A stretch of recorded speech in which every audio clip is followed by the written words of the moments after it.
Hello, I'm Bernard Hickey from Interest.co.nz, and welcome to a special double shot interview where we talk to someone interesting about a topical subject.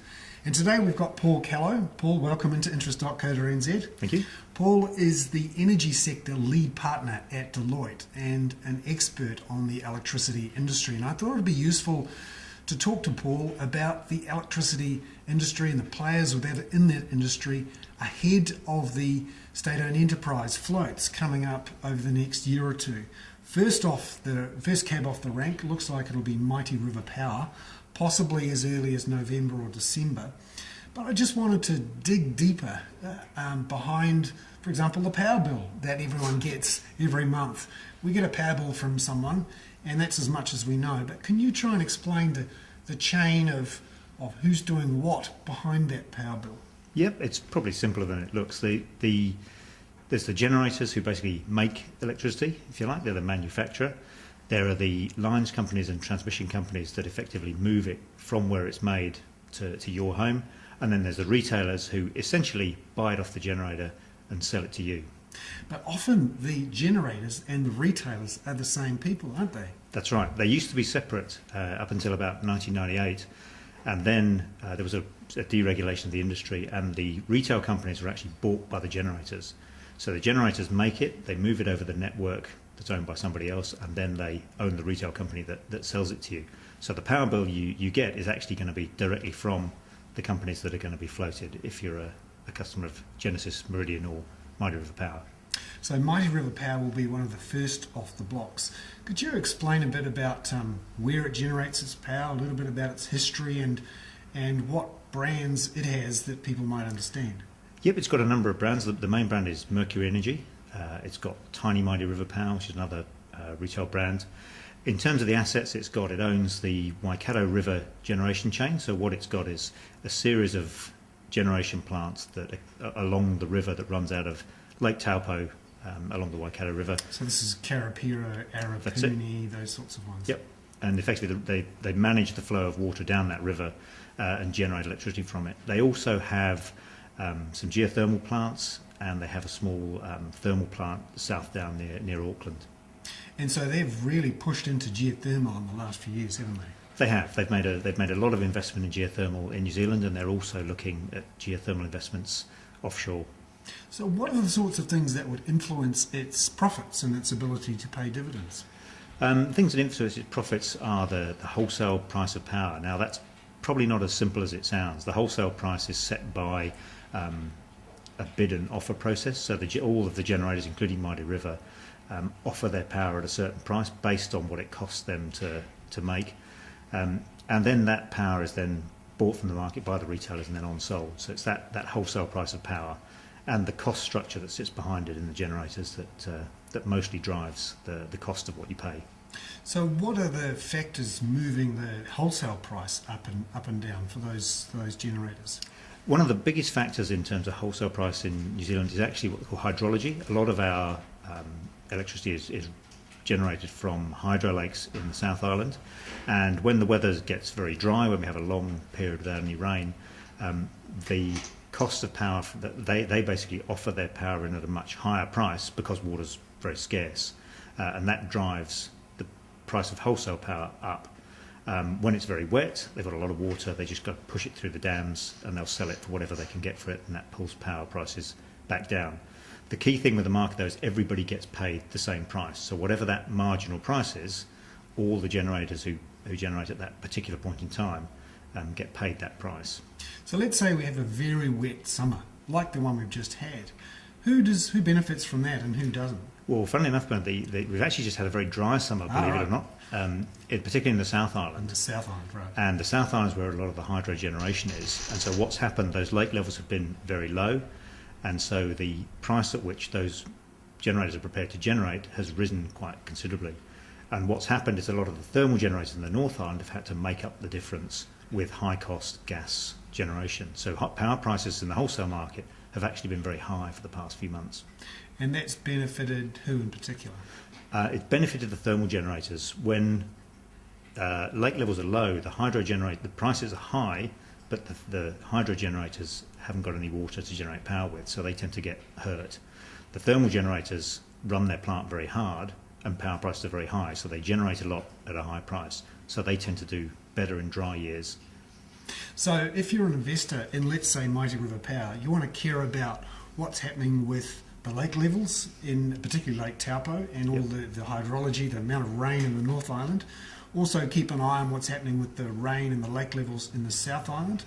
If you're an owner, let's say, of Genesis Energy, which owns the Huntly Power Station and the gas-fired plants, you'd quite like a bad summer, a dry summer, if you like, because that means you can sell in your gas-fired stuff at a good price. That's right. Dry years are good for Genesis, good for Contact. They're bad for Meridian, as we've just seen with Meridian's result. That's largely due to the dry summer that they've had a squeeze on their profitability. So looking at Mighty River Power, mostly hydro power and a little bit of geothermal. Looking now at Meridian Energy, could you tell us about their assets and what influences them? Yes, of course. Meridian Energy is mostly a hydro generator. They've got big hydro lakes down the South Island. They've also got some wind plant, but theirs is all wind or hydro. So they're very exposed to hydrology and to dry years or wet years. And they also have this big customer, which is one we all look at, the Tiwai Point aluminium smelter. And a lot of that power in Manapori gets directed down to Bluff. How big an influence is that in their underlying business and their outlook? It has quite a big influence on their business. When all's going well and the smelter's running and they're selling power under that contract, everything's fine.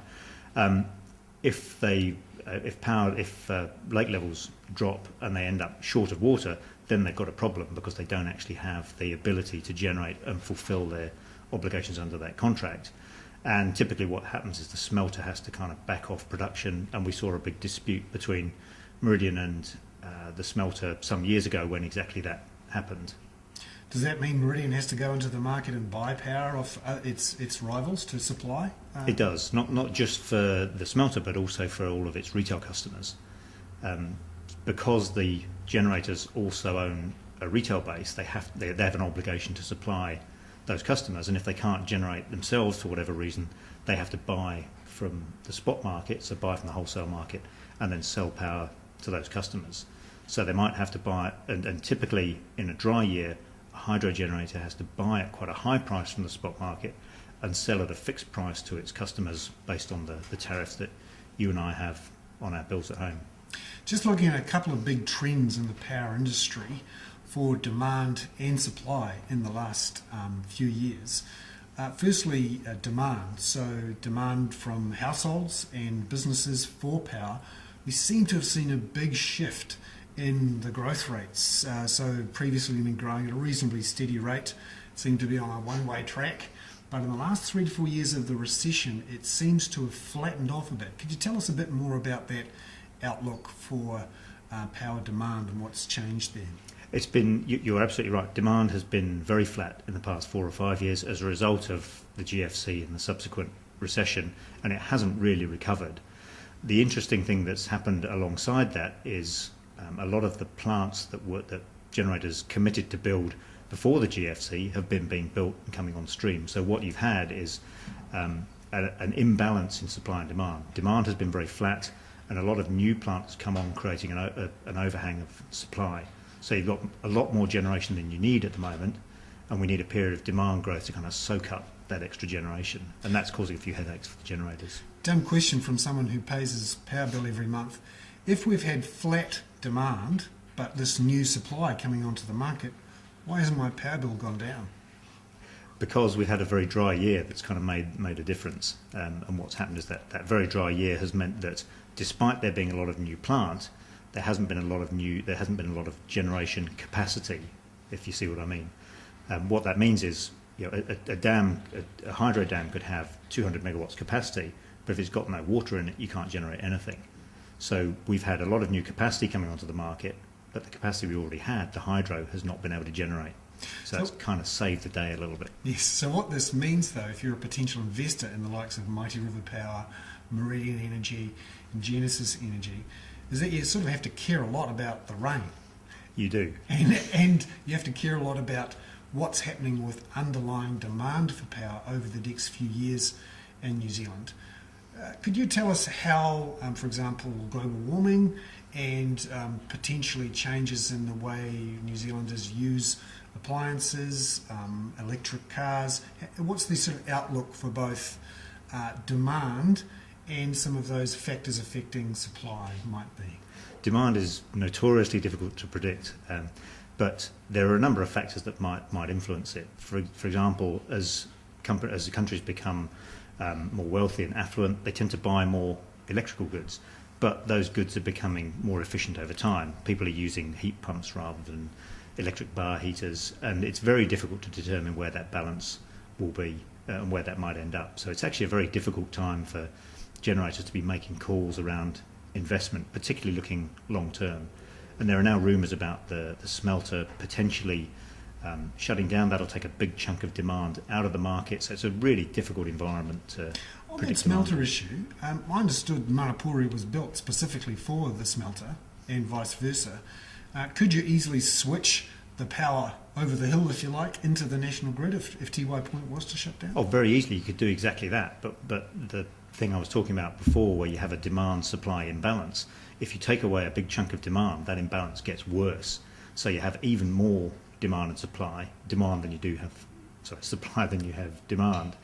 And as in any market, if you've got a lot of supply chasing a shrinking amount of demand, that's going to put downward pressure on prices, irrespective of hydrology. So for anyone who's thinking of investing in Mighty River Power, Meridian and Genesis, they'd quite like to know the outcome of that decision on Tiwai Point, wouldn't they? I'm sure they would, yeah. But I'm sure they're not going to find out. That's right. And on global warming, it's just occurred to me that some people are saying global warming might mean changes in rainfall patterns. Any thoughts on how that might affect the electricity industry in New Zealand? I'm not a global warming expert, but it's already affecting the electricity industry in New Zealand through the carbon trading scheme that we've got, and that is all about trying to deal with the effects of global warming.